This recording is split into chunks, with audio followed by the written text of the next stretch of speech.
అస్సలాము అలైకుం వరహమతుల్లాహి వబర్కాతు. నేను మీ సోదరుడు ఇమ్రాన్ అలీ. నేటి అంశం మొహర్రం నెల ప్రాముఖ్యత మరియు వాస్తవికత. ముందుగా మొహర్రం అనేది ఒక నెల పేరు మాత్రమే. చాలామంది మొహర్రం అంటే ఒక పండగగా భావిస్తుంటారు, కానీ అది వాస్తవం కాదు. మొహర్రం అనేది ఒక నెల పేరు మాత్రమే. ఇస్లామియా హిజ్రీ క్యాలెండర్ ప్రకారం మొదటి నెలని మొహర్రం అని అంటారు. ఎలాగైతే ఇంగ్లీష్ క్యాలెండర్ ప్రకారం డిసెంబర్ నెల తర్వాత జనవరి నెల వస్తుందో, అలాగే ఇస్లామియా హిజ్రీ క్యాలెండర్ ప్రకారం జిల్హిజ్జా నెల తర్వాత వచ్చే నెలని మొహర్రం అంటారు. అంటే ఈ మొహర్రం అనేది ఇస్లామియా క్యాలెండర్ ప్రకారం మొదటి నెల. మనం ఖురాన్ పరిశీలిస్తే ఖురాన్ సూర తౌబా సూర నంబర్ 9 ఆయత్ నంబర్ 36.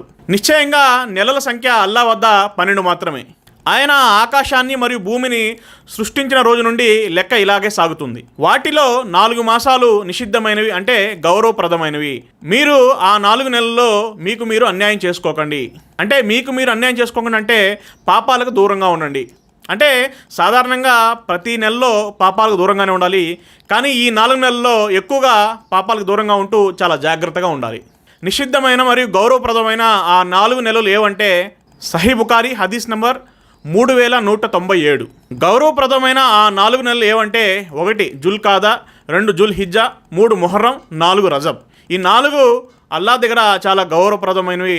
జిల్కాయిదా, జిల్హిజ్జా, మొహర్రం, రజబ్. ఈ 4 నెలల్లో ఇతర నెలల కంటే పాపాలకు చాలా దూరంగా ఉండాలి. పండితులు ఈ విషయాన్ని తెలియజేశారు. అల్లా నిర్ణయించిన ప్రత్యేక దినాల్లో ప్రత్యేక సమయాల్లో పుణ్యాలు చేస్తే ఎలాగైతే వాటి స్థాయి పెరుగుతుందో, అదేవిధంగా పాపాలు చేస్తే పాపాల స్థాయి అనేది కూడా పెరుగుతుంది. ఒక ముస్లిం అనే వ్యక్తి ప్రతి నెలలో ప్రతిరోజు పాపాలకు దూరంగా ఉండాలి, కానీ ప్రత్యేకంగా చెప్పబడిన ఈ 4 నెలల్లో ఎక్కువగా పాపాలకు దూరంగా ఉండి చాలా జాగ్రత్త వహించాలి. కానీ మన సమాజాన్ని పరిశీలిస్తే ముస్లింలు అతి ఎక్కువగా ఈ నెలల్లోనే పాపాలు, షిర్క్ పనులు, బిదాతులు చేస్తూ ఉంటారు. అల్లా ఈ నెలల్లో అసలు చేయొద్దంటే మేము ఈ నెలలోనే చేస్తామని భుజం కట్టుకొని చాలామంది పాప పనులు, బిదాత్ పనులు, షిర్క్ పనులు చేస్తుంటారు. ఎంతో దౌర్భాగ్యం ఇది. మన సమాజాన్ని పరిశీలిస్తే చాలామంది ముస్లింలు ధర్మంలో లేని కొత్త కొత్త పనులు, బిదాత్ పనులు, షిర్క్ పనులు చేస్తుంటారు. ఎవరైతే ధర్మంలో లేని కొత్తగా సృష్టించుకున్న ఇలాంటి పనులు చేస్తారో రేపు వాళ్ళు అల్లా దగ్గర చాలా ఘోరంగా పట్టుబడతారు. అల్లా అనుకుంటే ఏ పాపానైనా క్షమిస్తాడు, కానీ షిర్క్ని అసలు క్షమించడు. షిర్క్ అంటే అల్లాకు ఇతరులను భాగస్వాములుగా చేయడం. చాలామంది పీర్లని రకరకాలుగా ఈ నెలలో షిర్క్ పనులు చేస్తుంటారు. దయచేసి వీటికి దూరంగా ఉండండి. మనం మొహర్రం నెల యొక్క ప్రాముఖ్యత గురించి పరిశీలిస్తే సహీ ముస్లిం హదీస్ నెంబర్ 1163. ప్రవక్త ముహమ్మద్ తెలియజేశారు, రంజాన్ ఉపవాసాల తర్వాత ఉత్తమమైనవి మొహర్రం యొక్క ఉపవాసాలు. అంటే రంజాన్ తర్వాత అత్యధిక ప్రాముఖ్యత కలిగిన ఉపవాసం మొహర్రంలో ఉండే ఉపవాసం. ఈ మొహర్రం నెలలో ప్రవక్త ముహమ్మద్ వారు ఉపవాసం ఉండేవారు. తన సహచరులు కూడా ఉపవాసం ఉండమని ప్రోత్సహించేవారు. అంటే సహబాలను కూడా ఉపవాసాలు ఉండమని ప్రవక్త ముహమ్మద్ వారు ప్రోత్సహించేవారు. మనం హదీస్ని పరిశీలిస్తే సహీ బుఖారీ హదీస్ నెంబర్ 1960. ప్రవక్త ముహమ్మద్ వారి కాలంలో సహబాలు మరియు వారి పిల్లలు కూడా మొహర్రం నెలలో ఉపవాసాలు ఉండేవారు.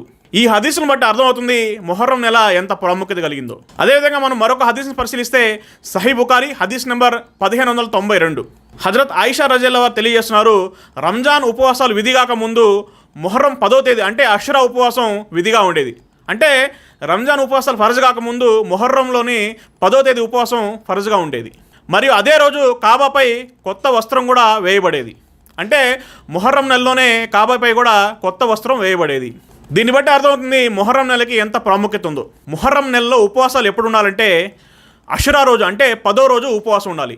ప్రవక్త ముహమ్మద్ వారు నేను 9వ రోజు కూడా ఉపవాసం ఉంటా అని నిర్ణయించుకున్నారు. అంటే 9 లేదా 10 ఈ 2 రోజులు ఉపవాసం ఉండొచ్చు, లేదా 10 లేదా 11వ రోజు ఉపవాసం ఉండొచ్చు. అంటే ఎవరైతే 9, 10 లేదా 10, 11 ఉపవాసాలు ఉండొచ్చు.